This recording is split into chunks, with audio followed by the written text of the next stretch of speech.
représente aujourd'hui une journée qui nous permet de nous pencher sur les enjeux et les défis de l'Afrique, défis qui correspondent aujourd'hui à une vision claire de la part du Maroc, qui est la vision de Sa Majesté le roi Mohammed VI, que Dieu l'assiste.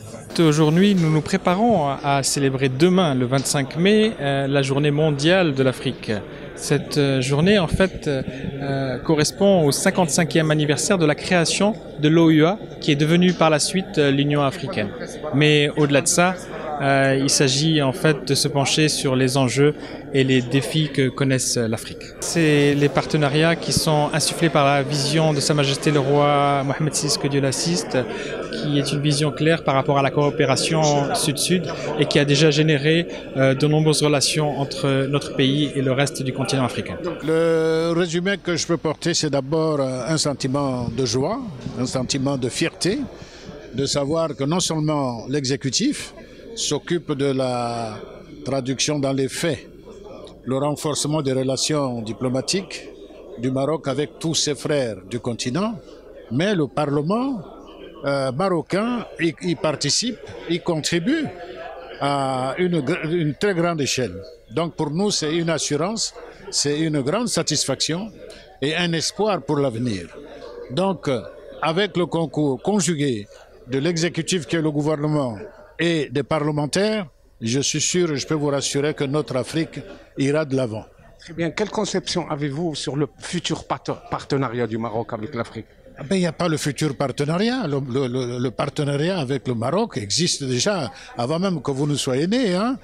Mais il existe. Alors, les trois générations que nous avons eues depuis Mohamed V, Allah Rahmou, Hassan II, Allah Rahmou, aujourd'hui, notre digne fils d'Afrique, Mohamed VI, c'est que ce partenariat se développe de jour en jour pour vous dire que, alhamdulillah, le continent aujourd'hui est enfin réuni avec le retour du Maroc au sein de sa famille.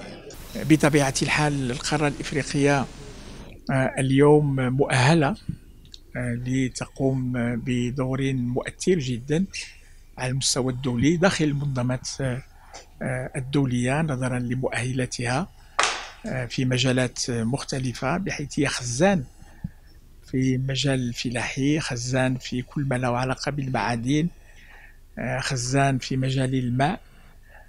ما يجب أن نقوم به هو وضع استراتيجية واقعية مع كل الآليات للتتبع.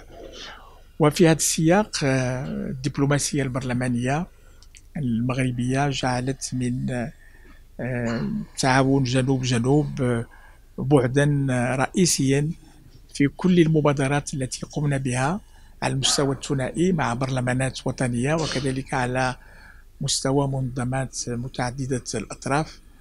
ومن أهم الثمار هو انضمام المغرب في الأيام الأخيرة لبرلمان عموم إفريقيا، حيث تابع للاتحاد الإفريقي بطبيعة الحال، وهذا مكسب بدون شك سيشكل قيمة مضافة من أجل تطوير هذه المنظمة وجعلها قادرة على المساهمة في رفع كل التحديات.